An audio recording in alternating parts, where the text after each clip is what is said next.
Good morning everyone, welcome to YouTube channel Sawan sir English. आज की class में हम जो टेंस पढ़ रहे थे उसके आगे की बात करते हैं।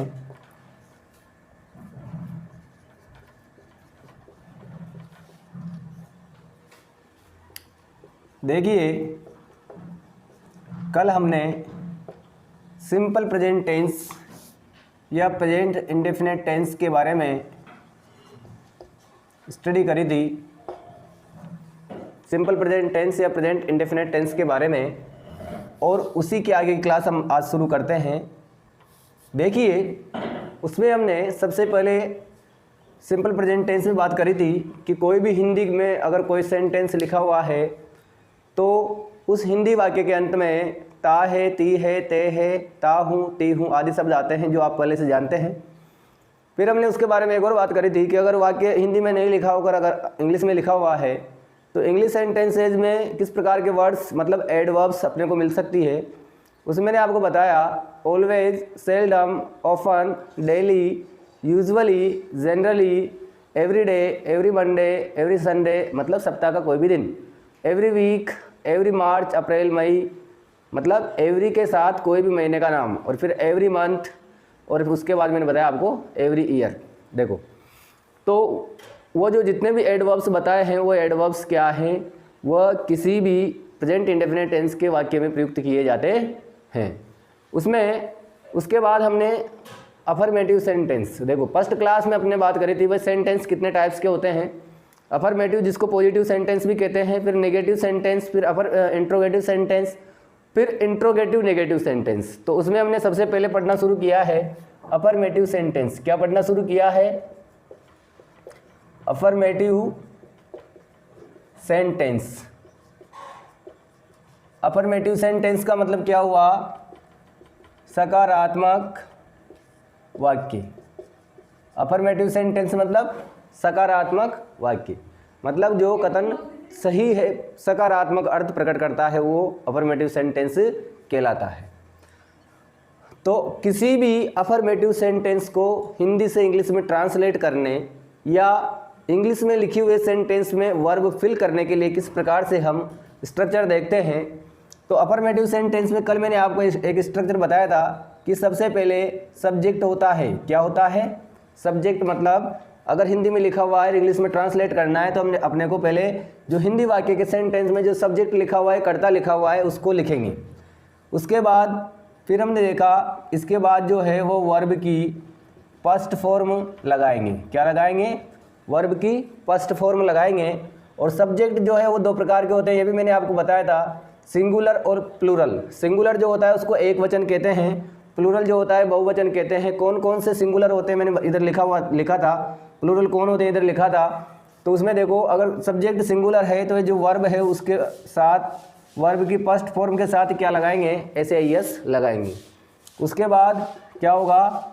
ऑब्जेक्ट आएगा, और ऑब्जेक्ट के बाद इसके अलावा कुछ बचा हुआ है तो वो रेस्ट पीछे आ जाता है। तो इस स्ट्रक्चर के बारे में कल हमने 2 सेंटेंस भी करे थे, आज भी करेंगे। पर इसके अलावा एक और सेंटेंस होता है, एक और स्ट्रक्चर होता है। ये स्ट्रक्चर जो है ये किसके लिए है? जिसमें मेन वर्ब काम आती है। किसके लिए है? जिसमें मेन वर्ब काम आती है।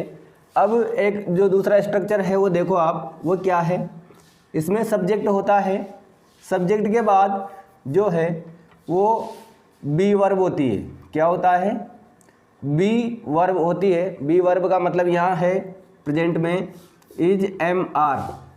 बी वर्ब से क्या मतलब है? बी की फर्स्ट फॉर्म होती है, मतलब ये भी वर्ब की फर्स्ट फॉर्म है। और यहाँ पे वर्ब कौन सी काम आती है? बी। और बी की फर्स्ट फॉर्म में हम किस किस को काम लेते हैं? बी की फर्स्ट फॉर्म होती है इज, एम, आर।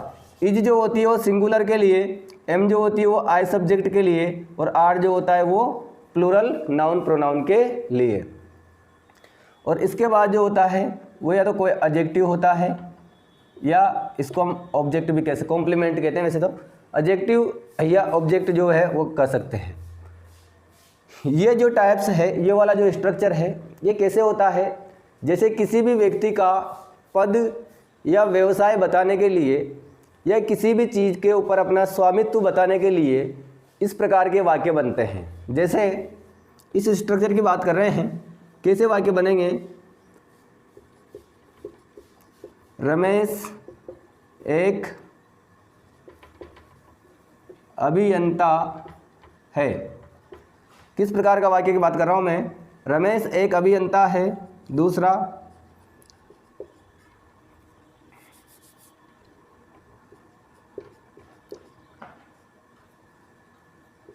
मेरा भाई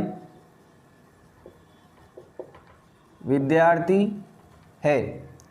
देखिए, रमेश एक अभियंता है, मेरा भाई विद्यार्थी है, एक विद्यार्थी है। तो देखो सब्जेक्ट पहले जो है वो क्या है? रमेश।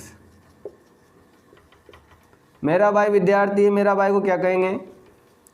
My brother. ये क्या हुआ? सब्जेक्ट की प्लेस पे आ गया। फिर बी वर्ब की बात कर रहे हैं, मतलब ये ऐसे वाक्य हैं, मैं रमेश एक अभियंता है तो ये पद की बात हो रही है, और मेरा भाई विद्यार्थी है, ये भी क्या है? एक उसके बारे में पद व्यवसाय के बारे में बताया गया है कि मेरा भाई क्या है? एक विद्यार्थी है। तो देखो रमेश, अभी रमेश के साथ क्या आएगा यहाँ? इज, और मेरे भाई के साथ भी क्या आएगा? इज। एक सेंटेंस में लिखता हूँ, मैं अध्यापक हूँ, मैं एक अध्यापक हूँ। जब यहाँ आई लिखेंगे तो आई के साथ यहाँ पे क्या आ जाएगा? एम आ जाएगा। तो रमेश इज एक अभियंता, an engineer. Ramesh is an engineer, Ramesh एक अभियंता है, मेरा भाई विद्यार्थी है, my brother is a student. और मैं अध्यापक हूँ, आई एम ए टीचर। तो देखो ये जो 3 सेंटेंस मैंने लिखे हैं, ये सेंटेंस किस स्ट्रक्चर से बनते हैं? ये इस वाले स्ट्रक्चर से बनते हैं।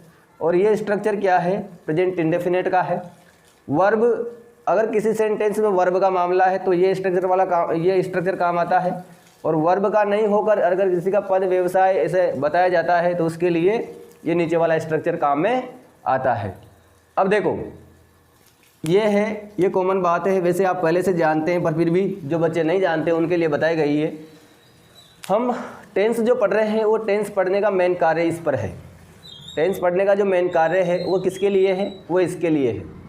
इसके लिए कैसे है कि ये जो स्ट्रक्चर है वो काम आएगा किसमें? प्रेजेंट इंडेफिनिट टेंस के वाक्य में।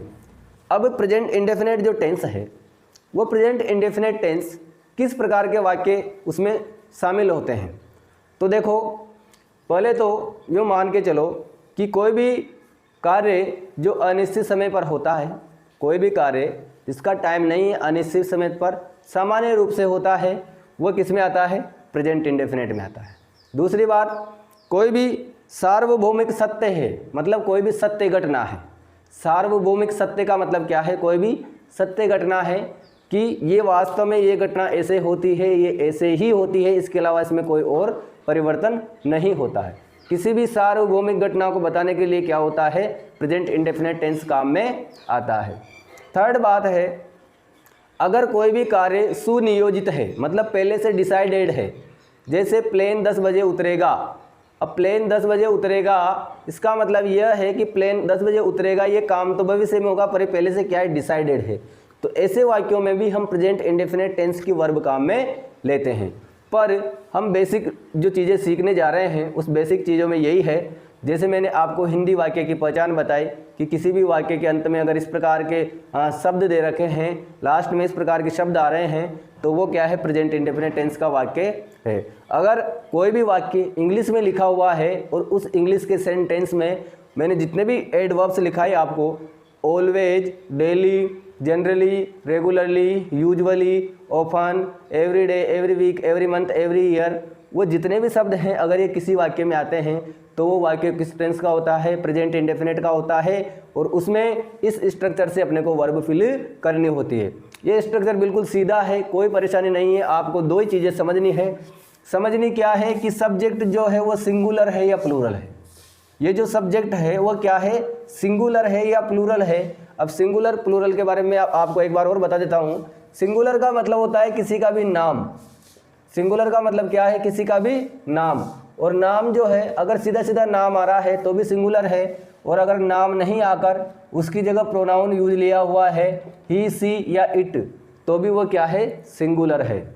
और अगर ही सी इट भी नहीं है और नाम भी नहीं है और कोई एक वचन संज्ञा है अलग से, जैसे कैसे MAN मैन माने आदमी, MAN मैन माने आदमी या व्यक्ति, GIRL गर्ल माने लड़की, या इसके अलावा कोई भी और भी हो सकता है, FAIR फेयर माने मेला।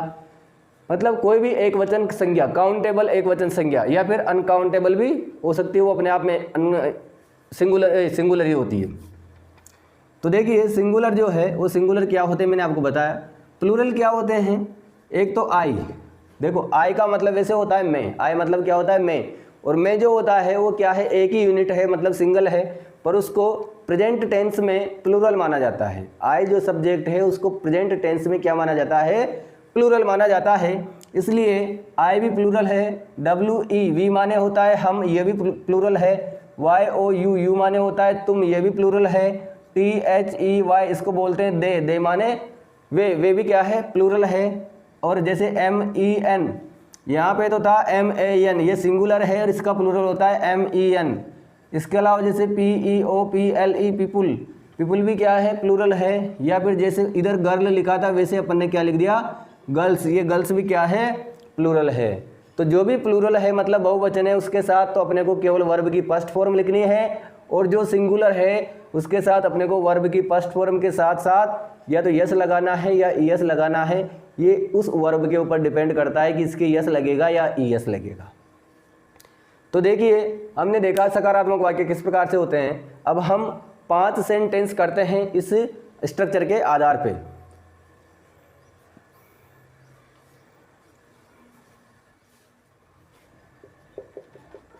पांच क्या सेंटेंस है, देखिए राधा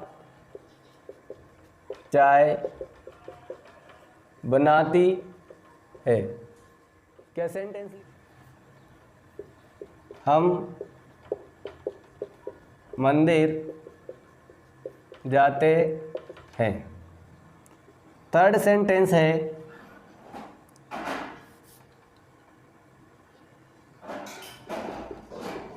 मोर जंगल में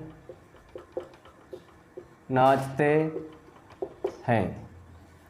फोर्थ सेंटेंस है वह कपड़े धोती है। और फिफ्थ सेंटेंस है मेरी माँ खाना बनाती है। देखिए आपके सामने मैंने यहाँ 5 सेंटेंस लिखे हैं। ये जो सेंटेंस है ये प्रेजेंट इंडेफिनिट के हैं। कैसे हैं, पीछे ती है, ते है, ते है, ती है, ती है, ऐसे शब्द आ रहे हैं जो हिंदी वाक्य की क्या है, पहचान है, हिंदी वाक्य की पहचान है। तो देखो मैंने आपको अभी स्ट्रक्चर बताया था, पहले सब्जेक्ट फिर वर्ब की फर्स्ट फॉर्म, और अगर सब्जेक्ट एक वचन है तो उसके साथ सब्जेक्ट जो है एक वचन मतलब सिंगुलर है तो वर्ब की फर्स्ट फॉर्म के साथ यस या ईएस लगेगा, उसके बाद ऑब्जेक्ट आएगा और उसके बाद क्या आएगा, रेस्ट आएगा। ये स्ट्रक्चर मैंने आपको बताया था। इसी स्ट्रक्चर के आधार पे ये सेंटेंस बनेंगे। पहले हम देखेंगे बनाती है जो है वो वर्ब है, तो वर्ब क्या है, बनाना, और बनाना को क्या कहते हैं, प्रिपेयर। बनाना को क्या कहते हैं, प्रिपेयर। एक जो होता है मेक भी होता है। मंदिर जाते हैं मतलब वर्ब क्या है, जाना, और जाना को क्या कहते हैं, गो कहते हैं। मोर जंगल में नाचते हैं, नाचते हैं मतलब वर्ब क्या है, नाचना, और नाचना को इंग्लिश में क्या कहते हैं, डांस कहते हैं। यही वह कपड़े धोती है मतलब धोना, और धोना को इंग्लिश में क्या कहते हैं, वॉश कहते हैं। देखिए मैंने प्रत्येक सेंटेंस में जो वर्ब आई है वो वर्ब लिखी है। इसी प्रकार से अपने को वर्ब पहचानना होता है। अब सब्जेक्ट की बात करें तो सब्जेक्ट वाक्य के कहाँ होता है, शुरू में होता है। सब्जेक्ट मतलब कार्य करने वाला, और कार्य जैसे राधा चाय बनाती है तो चाय बनाने का काम कौन करती है, राधा करती है। तो इस वाक्य में सब्जेक्ट क्या है, राधा है। क्या है, राधा है। सेकंड सेंटेंस है हम मंदिर जाते हैं, तो मंदिर जाने का काम कौन करते हैं, हम करते हैं। तो इस वाक्य में सब्जेक्ट क्या है, हम मतलब वी। मोर जंगल में नाचते हैं, नाचने का काम कौन करते हैं, मोर करते हैं। तो मोर को क्या कहते हैं, पिकॉक, और बहुवचन है इसलिए पिकॉक्स आ जाएगा। क्या आ जाएगा, पिकॉक्स। वह कपड़े धोती है, अब वह कपड़े धोती है ये जो कपड़े धोने का काम है वो कौन करती है, वह। और ये पुरुष है, एक महिला है, तो ये महिला है, तो महिला के लिए वह के अर्थ में कौन सा प्रोनाउन लगाते हैं अपन, सी लगाते हैं। और मेरी माँ खाना बनाती है, तो मेरी को क्या कहेंगे, माई, और माँ को क्या कहेंगे, मदर, माई मदर। देखो अपन ने इस स्ट्रक्चर के आधार पे प्रत्येक सेंटेंस में किसका काम किया है, अभी सब्जेक्ट के ऊपर काम किया है। अब किसकी बात करेंगे, वर्ब की फर्स्ट फॉर्म। वर्ब जो है वो कहाँ होती है, वाक्य के अंत में। तो देखिए राधा बनाती है, जिसको प्रिपेयर कहते हैं, तो प्रिपेयर। हम मंदिर जाते हैं, जाना को क्या कहते हैं, गो। केवल हम वर्ब की फर्स्ट फॉर्म भर रहे हैं, उसके बाद यस या यस कहाँ लगेगा वो आगे बात करते हैं। गो। मोर जंगल में नाचते हैं, नाचना को क्या कहते हैं, डांस कहते हैं। क्या कहते हैं, डांस। वह कपड़े धोती है, धोना को क्या कहते हैं, वॉश कहते हैं। और मेरी माँ खाना बनाती है, बनाना को क्या कहते हैं। अब देखो चाय बनाना जो होता है वहाँ तो प्रिपेयर लिखते हैं, और खाना जब बनाना होता है तो यहाँ कुक लिखते हैं, COOK, बनाना। इसको क्या कहते हैं, कुक। कुक मतलब खाना पकाना। खाने पकाने के अर्थ में कुक आता है, और चाय बनाने के अर्थ में प्रिपेयर आता है। तो देखो हमने सब्जेक्ट लिख दिया, वर्ब की फर्स्ट फॉर्म भी लिख दी। अब यस कहाँ लगेगा, यस कहाँ लगेगा, देखेंगे। सब्जेक्ट सिंगुलर होगा उसके यस या यस लगेगा। अगर सब्जेक्ट सिंगुलर नहीं है, प्लूरल है, तो उसके यस या यस नहीं लगेगा। मैंने अभी बताया था यहाँ पे। राधा जो है किसी का नाम है, तो इसके जो वर्ब है इसके साथ यस या यस लगेगा। और जब ई पहले से ही लगा हुआ है तो केवल क्या लगेगा, यस लगेगा। अब मंदिर जाते हैं, ये हम जो है प्लूरल है, मतलब बहुवचन है, तो यहाँ पर यस या यस कुछ भी नहीं लगेगा। मतलब यस या यस दोनों एक साथ हैं, ये केवल सिंगुलर के लिए। आप ऐसा नहीं समझे भाई यस तो प्लूरल में लगेगा और यस सिंगुलर में लगेगा, ऐसा नहीं है। अगर सब्जेक्ट प्लूरल है तो केवल वर्ब की फर्स्ट फॉर्म आनी है, और जो सब्जेक्ट सिंगुलर है तो वर्ब की फर्स्ट फॉर्म के साथ या तो यस लगेगा या यस लगेगा। तो देखो ये प्लूरल है इसलिए इसके साथ नहीं लगेगा। पिकॉक्स डांस, पिकॉक्स ये भी बहुवचन हो गया। देखो अगर यहाँ होता मोर जंगल में नाचता है, तो नाचता है तो फिर सिंगुलर होता, फिर अपने डांस के साथ यस लगाते। पर यहाँ है कि मोर जंगल में नाचते हैं, मतलब मोर प्लूरल है, तो पिकॉक्स हो गया, तो फिर यहाँ डांस ही रहेगा। वह कपड़े धोती है, वह जो है सी है, सिंगुलर है, इसलिए वास के साथ ईएस लग जाएगा। क्या लग जाएगा, ईएस। अब आप कहेंगे ईएस, यहाँ पे ईएस कैसे लगा, तो ऐसा एक वचन से बहुवचन बनाने का फॉर्मूला है कि किसी भी शब्द के अंत में, कोई भी जो वर्ब है या नाउन है उसके अंत में अगर SH है, SH है, डबल S है, या CH है, या O है, या X है, अगर इस प्रकार के लेटर लास्ट में आ रहे हैं वर्ब के या किसी नाउन के, तो देखो वर्ब को तो क्या करते हैं, वर्ब को तो सिंगुलर बनाने के लिए एस लगाते हैं, और नाउन को प्लूरल बनाने के लिए एस लगाते हैं। तो देखो सी वासेज जो है, तो यहाँ पे क्या आ रहा है, SH आ रहा है, इसलिए SH के साथ क्या लगाया अपन ने, ES लगाया। तो सी वासेज हो गया। और मेरी माँ खाना बनाती है, यहाँ पर जो मेरी माँ जो शब्द है ये भी क्या है, सिंगुलर है, एक वचन है। और कुक जो है इसके पीछे यहाँ पे क्या लग जाता है, यस लग जाता है, कुक्स हो जाता है। तो देखिए हमने सब्जेक्ट लिखा, वर्ब की फर्स्ट फॉर्म लिखी, उसके साथ एस लगाने का काम किया।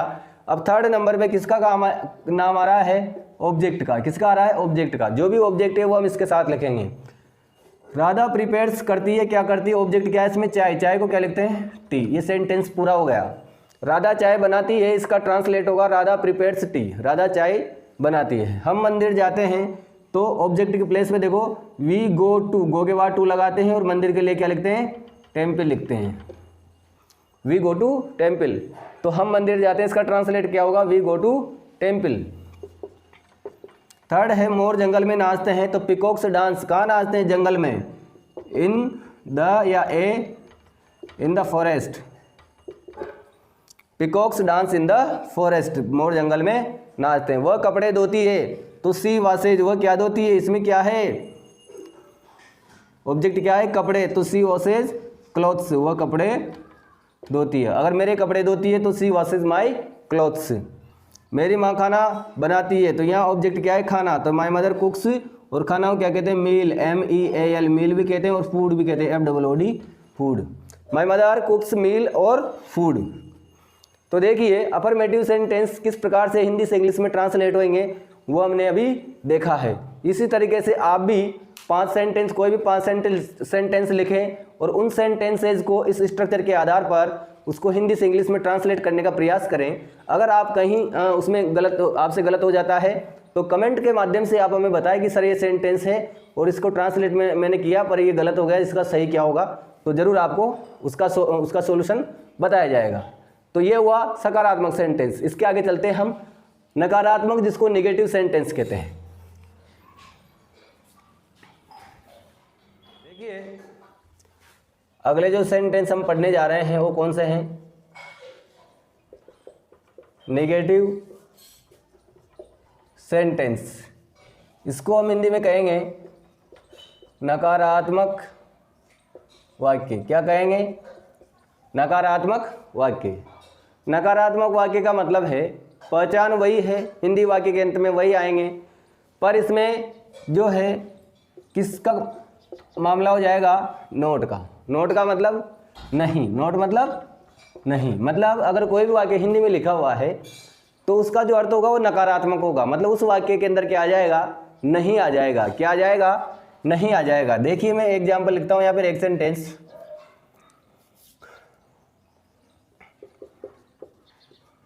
गोलू विद्यालय नहीं जाता है। क्या सेंटेंस लिखा है? गोलू विद्यालय नहीं जाता है। देखो पीछे वही आ रहा है, जाता मतलब ता है, पर इसमें क्या आ गया? नहीं। तो किसी भी अगर वाक्य में नहीं आते हैं तो वो नेगेटिव सेंटेंस कहलाते हैं। क्या कहलाते हैं? नेगेटिव सेंटेंस कहलाते हैं। देखिए कैसे बनेगा ये? गोलू, सब्जेक्ट की जगह क्या आ गया? गोलू। अब विद्यालय नहीं जाता है, अब जाने के अर्थ में हम डायरेक्ट क्या लगाते हैं? गो लगाते हैं, पर यहाँ क्या है? हमें थोड़ा परिवर्तन करना है। देखो क्या परिवर्तन करना है? इसका जो स्ट्रक्चर होता है वो क्या होता है?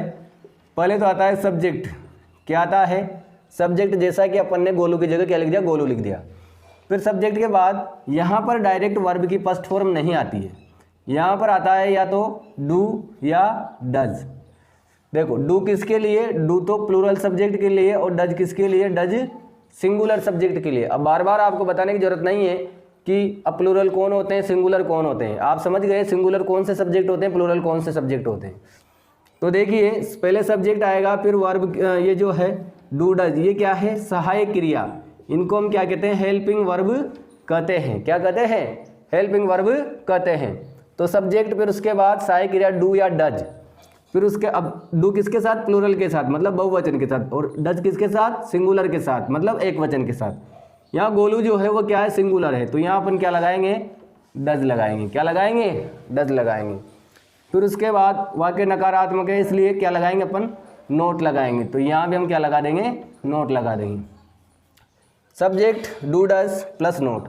अब इसके बाद क्या लिखेंगे? वर्ब की फर्स्ट फॉर्म लिखेंगे। क्या लिखेंगे? वर्ब की फर्स्ट फॉर्म। मतलब इतना यहाँ तक काम करने के बाद अपने को क्या करना है? वर्ब की फर्स्ट फॉर्म लिखनी है। जैसे यहाँ लिखा है जाता है, जाता है मतलब जाना, जाना को क्या कहते हैं? गो कहते हैं, तो हम क्या लिखेंगे? गो लिखेंगे। अब जैसा कि अफर्मेटिव सेंटेंस में हम फर्स्ट फॉर्म के साथ यस या यस जो लगा रहे थे वो हमें यहाँ पर नहीं लगाना है। क्यों नहीं लगाना है? क्योंकि नकारात्मक वाक्य में अपन ने सहायक क्रिया डू डज काम में लिए, तो डू डज जो सहायक क्रिया है, प्लूरल के लिए डू लगाते हैं और सिंगुलर के लिए डज लगाते हैं, तो अपन ने यहाँ पर ईएस लगा दिया है। डू के साथ क्या लगा दिया है? ईएस। से डायरेक्ट इसके साथ लगा हुआ है, इसलिए अपने को फिर अलग से यहाँ पर यस या यस नहीं लगाना है वर्ब की फर्स्ट फॉर्म के साथ। तो Golu does not go, Golu नहीं जाता है। कहाँ नहीं जाता है? School. Does not go to school. अब स्कूल जो है वो किसकी प्लेस पे है? ऑब्जेक्ट की प्लेस पे। और इसके अलावा भी अगर सेंटेंस में कुछ बचा हुआ है तो वो रेस्ट पीछे आ जाता है। तो देखिए किसी भी प्रेजेंट इंडेफिनिट या सिंपल प्रेजेंट टेंस के नेगेटिव सेंटेंस को ट्रांसलेट हिंदी से इंग्लिश में करने के लिए हमारे पास जो स्ट्रक्चर होता है वो यह है, सब्जेक्ट प्लस सहायक क्रिया जो हेल्पिंग वर्ब है do does plus not plus verb की first form plus object plus rest. इस प्लस का मतलब है कि हमें सेंटेंस में कहीं प्लस नहीं लगाना है, पर प्लस ये कह रहा है कि पहले हम सब्जेक्ट लिखेंगे, सब्जेक्ट लिखने के बाद यहाँ पे आएंगे, ये लिखने के बाद नोट लिखेंगे, फिर इसके बाद वर्ब की फर्स्ट फॉर्म लिखेंगे, फिर इसके बाद ऑब्जेक्ट लिखेंगे और ऑब्जेक्ट के बाद हम रेस्ट लिखेंगे। ये प्लस का मतलब आप ऐसा नहीं माने भाई जैसे अपने मैथमेटिक्स में गणित में जो सवाल चलते हैं तो वहाँ पर प्लस माइनस जो लगाए जाते हैं वो लगे हुए हैं, ऐसा नहीं है। इस प्लस का मतलब है कि इसके बाद यह है, इसके बाद यह है, इसके बाद यह है। चाहे तो हम इस प्लस की जगह ऐसे एरो भी लगा सकते हैं, इसके बाद ये, इसके बाद ये, इसके बाद ये, इसके बाद ये, इसके बाद ये। तो प्लस का मतलब यहाँ प्लस से नहीं है, प्लस का मतलब शब्दों को जोड़ने से है। पहले इसका प्लस है, मतलब ये फर्स्ट प्लेस पे आता है, ये सेकंड प्लेस पे आता है, ये थर्ड प्लेस पे आता है, ये 4th प्लेस पे आता है, ये 5th प्लेस पे आता है, और इनके अलावा भी अगर कुछ सेंटेंस में है तो वो 6th प्लेस में लास्ट में आता है। तो ये कौन से सेंटेंस हुए? Negative sentence. कौन से टेंस के? प्रेजेंट इंडेफिनिट टेंस के। अब इसमें मैं आपको सेंटेंस बताता हूं एक्सरसाइज के लिए।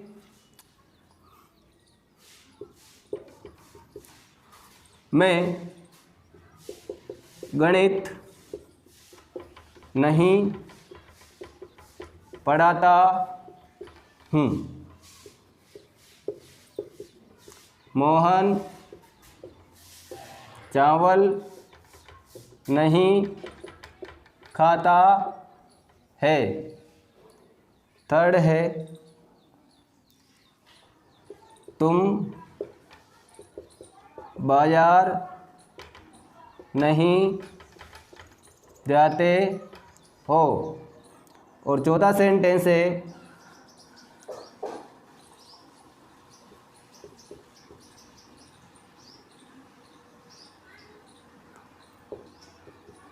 महिलाएं गीत नहीं। देखो इस सेंटेंस को हटाते हैं। आदमी नहीं नाचते हैं। हालांकि नाचते हैं, पर कहीं जगह विशेष की बात हो रही है, भाई आदमी नहीं नाचते हैं। तो देखो फॉर एग्जांपल मैंने यहाँ पर 4 सेंटेंस लिखे हैं। ये चारों सेंटेंस अपने को इसी स्ट्रक्चर के आधार पे हिंदी से इंग्लिश में ट्रांसलेट करना है। पहले हम वही तरीका अपनाएंगे। यहाँ देखेंगे पढ़ाता हूँ मतलब पढ़ाना, जिसको हम वर्ब क्या है? पढ़ाना। और पढ़ाना वर्ब जो है उसको क्या कहते हैं इंग्लिश में? टीच। यहाँ है मोहन चावल नहीं खाता है। खाता है मतलब खाना, और खाना को क्या कहते हैं? ईट। यहाँ है तुम बाजार नहीं जाते हो, और जाते हो मतलब जाना, और जाना को क्या कहते हैं? गो। यहाँ है आदमी नहीं नाचते हैं। नाचते हैं मतलब नाचना, और नाचना को क्या कहते हैं? डांस। क्या कहते हैं? डांस कहते हैं, जैसा कि अभी आपको बताया गया है। पहले सब्जेक्ट लिखेंगे। मैं को क्या कहेंगे? आई। मोहन को मोहन, तुमको यू, और आदमी को हम कहेंगे मैन, MEN, प्लूरल है। फिर डू डज सहायक क्रिया लगाएंगे। प्लूरल है तो डू, सिंगुलर है तो डज। मैं क्या है? प्लूरल है। मोहन क्या है? सिंगुलर है। यू क्या है? प्लूरल है। मैन क्या है? प्लूरल है। MEN ये प्लूरल होता है। फिर नोट लगाएंगे 3rd नंबर पे, तो नोट, यहाँ भी नोट, यहाँ भी नोट, और यहाँ भी नोट। फिर आगे है नोट के बाद वर्ब की फर्स्ट फॉर्म। देखो डायरेक्ट वर्ब की फर्स्ट फॉर्म, जैसे यहाँ पर लिखेंगे टीच, यहाँ लिखेंगे ईट, यहाँ लिखेंगे गो, और यहाँ लिखेंगे डांस। वर्ब की फर्स्ट फॉर्म ही लिखेंगे, इसके साथ यस या यस नहीं लगाएंगे सिंगुलर में, ये आप 100% याद रखेंगे। तो हो गया। उसके बाद subject, helping verb, note, verb की फर्स्ट फॉर्म। इसके बाद किसका नंबर आ गया? ऑब्जेक्ट का या रेस्ट का। पहले ऑब्जेक्ट फिर रेस्ट। तो गणित, यहाँ पर ऑब्जेक्ट क्या है? गणित। गणित को क्या कहेंगे? Mathematics. Mat, he, mat, ICS। देखो इसकी स्पेलिंग याद रखने का तरीका है, mat, he, mat, ICS। MAT mat, HE he, और MAT mat, ICS। Mat, he, mat, ICS, mathematics. Mohan चावल नहीं खाता है। चावल को राइस कहते हैं। Mohan does not eat rice. तुम बाजार नहीं जाते हो। You do not go to. और कहाँ नहीं जाते हो? बाजार। तो बाजार को क्या कहेंगे? मार्केट। और आदमी नहीं नाचते, मैन डू नॉट डांस। ये यहीं खत्म हो जाएगा। तो देखो सेंटेंस बन गया, मैं गणित नहीं पढ़ाता हूँ। इसको इंग्लिश में ट्रांसलेट करेंगे तो क्या बनेगा? I do not teach mathematics. और मोहन चावल नहीं खाता है, इसको हिंदी से इंग्लिश में ट्रांसलेट करेंगे तो Mohan does not eat rice. और तुम बाजार नहीं जाते हो, you do not go to market. और आदमी नहीं नाचते हैं, मैन डू नॉट डांस। तो देखिए निगेटिव सेंटेंस कैसे बनेंगे, उसका स्ट्रक्चर क्या होता है मैंने आपको बताया। फॉर एग्जाम्पल 4 सेंटेंस मैंने आपको करवाए। इसके आगे 5 सेंटेंस आप खुद करें। उसमें कहीं कोई समस्या आती है तो कमेंट करके हमें बताएं कि ये सेंटेंस है, इसको बनाना है, हिंदी से इंग्लिश में ट्रांसलेट करना है, और हमें समस्या आ रही है तो हम उसका सोल्यूशन आपको ज़रूर बताएंगे, पर आप हमें बताएंगे तब। तो देखिए ये जो सेंटेंस है ये कैसे सेंटेंस हुए? Interrogative sentence. अब इंट्रोगेटिव सेंटेंस के बाद हम आगे लेते हैं नेगेटिव सेंटेंस। कौन से हुए? नेगेटिव सेंटेंस मतलब नकारात्मक वाक्य। अब इसके आगे 3rd नंबर पे आते हैं इंट्रोगेटिव सेंटेंस, जिसको प्रश्नवाचक वाक्य कहते हैं। तो नेक्स्ट हम लेते हैं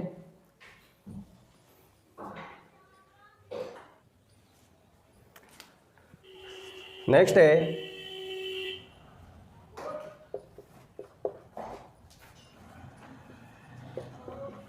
इंट्रोगेटिव सेंटेंस। क्या है इंट्रोगेटिव सेंटेंस? इसको हम क्या कहेंगे? प्रश्नवाचक वाक्य। क्या कहेंगे? प्रश्नवाचक वाक्य मतलब इंट्रोगेटिव सेंटेंस। इसमें क्या होता है, वाक्य शुरू होता है किससे? कैसे? लास्ट में वही ता है, ती है, ऐसे आते हैं और फिर उसके अंत में क्या दिया होता है? प्रश्नवाचक चिन्ह दिया होता है। वाक्य शुरू होता है किससे? क्या से? वह हिंदी वाक्यों के अंत में लास्ट में जैसे ता है, ती है, ते है, ता हूँ, ती हूँ आदि आते हैं, जैसे आते हैं। और लास्ट में ये इंट्रोगेटिव मार्क दिया होता है। क्या दिया होता है? इंट्रोगेटिव मार्क दिया होता है। एक सेंटेंस में लिखता हूं,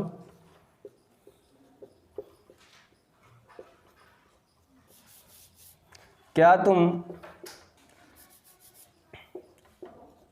नदी में नहाते हो? अब देखो इसमें क्या होता है, जब इस प्रकार से होते हैं तो है की जगह क्या हो जाता है? हो जाता है। हाँ, है की जगह कहीं जगह क्या हो जाता है? हो। तो हमें ऐसा नहीं सोचना है कि यहाँ तो है आना चाहिए था, हो कैसे आ गया। तो देखिए, क्या तुम नदी में नहाते हो, ये कौन सा वाक्य है? इंट्रोगेटिव है। किससे शुरू हो रहा है? क्या से। और लास्ट में क्या आ रहा है? प्रश्नवाचक चिन्ह। और जो पहचान हिंदी वाक्य की वो लास्ट में आ रही है। अब इस प्रकार के जो इंट्रोगेटिव सेंटेंस है वह ट्रांसलेट करने का क्या स्ट्रक्चर है? देखिए, जो सब्जेक्ट होता है, अब ये इंट्रोगेटिव सेंटेंस सब्जेक्ट से शुरू नहीं होगा।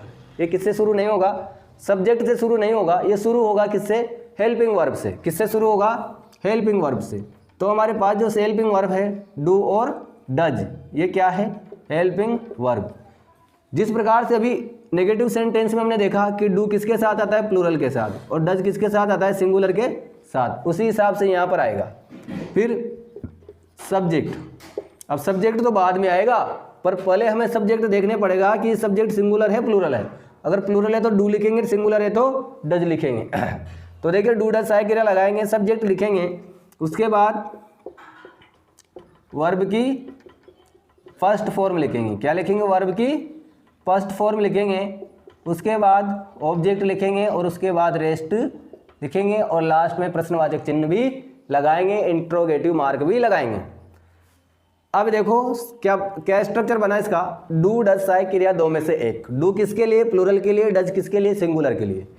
ये क्या कहलाती है? हेल्पिंग वर्ब कहलाती है। क्या कहलाती है? हेल्पिंग वर्ब कहलाती है। फिर उसके बाद सब्जेक्ट। उसके बाद क्या लिखेंगे?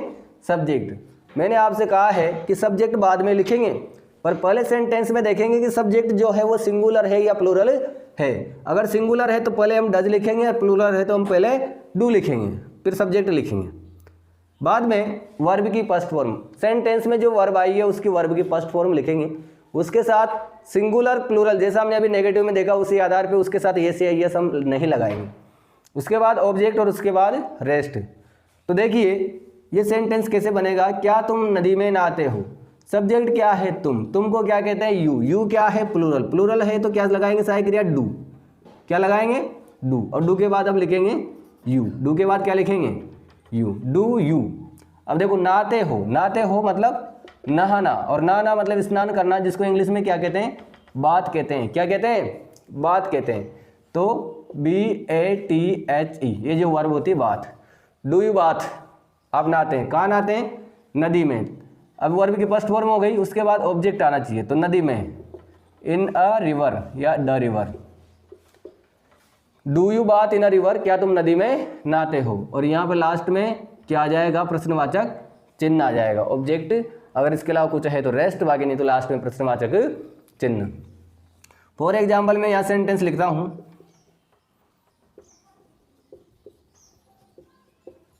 क्या वह झूठ बोलता है? क्या सेंटेंस है? क्या वह झूठ बोलता है। दूसरा है क्या वे चोरी करते हैं? क्या सेंटेंस लिखा है? क्या वे चोरी करते हैं। थर्ड सेंटेंस है क्या कृष्णा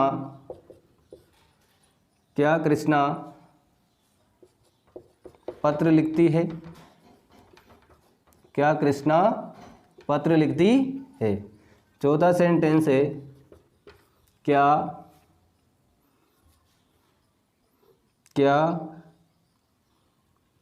वह रोती है? क्या लिख दिया हमने? क्या वह रोती है। कुछ भी सेंटेंस बनाया जा सकता है, बस उसका मीनिंग जो है वो सार्थक होना चाहिए। तो देखो ये पहला सेंटेंस है, क्या वह झूठ बोलता है। तो देखिए यहाँ सब्जेक्ट क्या है? वह, और वह के लिए ही आता है, तो यहाँ पर सहायक क्रिया क्या लगाएंगे? डज, फिर ही। क्या वे चोरी करते हैं? इसमें सब्जेक्ट क्या है? वे को क्या कहते हैं? दे, और दे क्या है? प्लूरल है, तो हम यहाँ क्या लिखेंगे? डू, और फिर लिखेंगे दे। क्या कृष्णा पत्र लिखती है? कृष्णा क्या है? किसी का नाम है, और किसी का नाम क्या होता है? सिंगुलर होता है, तो हम लिखेंगे डज, और फिर लिखेंगे कृष्णा। क्या वह रोती है? तो वह जो है वो सिंगुलर है, मतलब सी। क्या है वो? सी। तो सी के साथ क्या लगाएंगे? डज लगाएंगे, और यहाँ हमने लिखेंगे सी। हमने लिखा पहले हेल्पिंग वर्ब, फिर subject, helping verb subject, helping verb subject, helping verb subject, helping verb subject. फिर वर्ब की फर्स्ट फॉर्म, बोलता है, तो वर्ब क्या है? बोलना, और बोलना को क्या कहते हैं? स्पीक। क्या कहते हैं? स्पीक, तो यहाँ लिखेंगे स्पीक। चोरी करते हैं, चोरी करना, चोरी करना जो वर्ब होता है उसको कहते हैं स्टील। क्या कहते हैं? स्टील, STEL, स्टील मतलब चोरी करना, STEAL, स्टील मतलब चोरी करना। क्या कृष्णा पत्र लिखती है? लिखती है मतलब लिखना, लिखती है मतलब लिखना, और लिखना को क्या कहते हैं? राइट, WRITE, राइट मतलब लिखना। तो देखो यहाँ भी लिखेंगे राइट। और क्या वह रोती है? रोना, वर्ब क्या है? रोना, और रोना को क्या कहते हैं? वीप, WEEP, वीप, वीप मतलब रोना, तो डज सी वीप। क्या वह झूठ बोलता है? डज ही स्पीक, झूठ को क्या कहते हैं? लाई, अ लाई। डज ही स्पीक अ लाई, क्या वह झूठ बोलता है। क्या वे चोरी करते हैं? डू दे स्टील, ये यहीं खत्म हो गया, चोरी करना वर्ब हो गई। डू दे स्टील, क्या वे चोरी करते हैं, और ये भी यहीं पूरा हो गया। क्या कृष्णा पत्र लिखती है? Does Krishna write a letter, पत्र को क्या कहेंगे? लेटर, उसके पहले लगाएंगे डिटर्मिनर्स मतलब article. Does Krishna write a letter. क्या वह रोती है? डज सी वीप, क्या वह रोती है, ये यहीं पूरा हो गया। तो देखिए यहाँ पर हमने अभी देखा कि इंट्रोगेटिव सेंटेंस को किस प्रकार से स्ट्रक्चर के आधार पे हम हिंदी से इंग्लिश में ट्रांसलेट करते हैं। तो आज हमने प्रेजेंट इंडेफिनिट टेंस के 3 टाइप्स के सेंटेंस करे, affirmative sentence, negative sentence, interrogative sentence. अब आज की क्लास यहीं ख़त्म होती है। अब हमारे पास चौथे नंबर के सेंटेंस बच रहे हैं, इंट्रोगेटिव नेगेटिव सेंटेंस। क्या बच रहे हैं? Interrogative negative sentence. Interrogative negative के बारे में आपको बता दूं, उसमें कुछ भी नहीं है। उसमें क्या होता है? डू डज सहायक क्रिया, फिर सब्जेक्ट, फिर इसकी प्लेस में क्या आ जाता है? नेगेटिव हो जाता है, तो यहाँ पर नोट आ जाता है। क्या आ जाता है? नोट। और हम चाहें तो इस नोट को यहाँ नहीं लगाकर डायरेक्ट इनके साथ भी लिख सकते हैं, पर फिर इनको शॉर्ट करना पड़ता है। शॉर्ट के जैसे हम इसको डू नोट नहीं लिखेंगे, फिर यहाँ पर इसको फिर हम डोंट लिखेंगे। क्या लिखेंगे? डोंट लिखेंगे। और डज को भी डज नोट नहीं लिखेंगे, इसको लिखेंगे डजंट लिखेंगे। क्या लिखेंगे? डजंट। अगर नोट को यहाँ लगाते हैं तो do does subject plus note, और अगर नोट को यहाँ नहीं लगाते हैं, डायरेक्ट आगे लाते हैं, तो डोंट फिर सब्जेक्ट, फिर डजंट, फिर सब्जेक्ट। इस आधार पे हम इंट्रोगेटिव नेगेटिव सेंटेंस को भी बदल सकते हैं। कल इसके बारे में हम चर्चा करेंगे। तो आज की क्लास में इतना ही पर्याप्त है। आप क्लास को देखें, और बहुत दिनों बाद मैं कहना चाह रहा हूँ आपसे कि ये जो इंग्लिश ग्रामर की क्लासेज हैं, ये मतलब आपके लिए बहुत अच्छे तरीके से तैयार की जा रही है। आप इनको क्या है, शेयर भी करें, मतलब अपने जो रिलेटिव्स हैं, फ्रेंड्स हैं, उसमें इस चैनल को, सावन सर इंग्लिश जो चैनल है, आप जानते हैं चैनल का नाम क्या है? सावन सर इंग्लिश। इस चैनल को शेयर करें आपस में, ताकि ये अधिक से अधिक लोगों तक पहुंच सके और सबको इसका फ़ायदा मिल सके। तो आज की क्लास इतनी ठीक है, मिलते हैं कल। Okay, bye, thank you.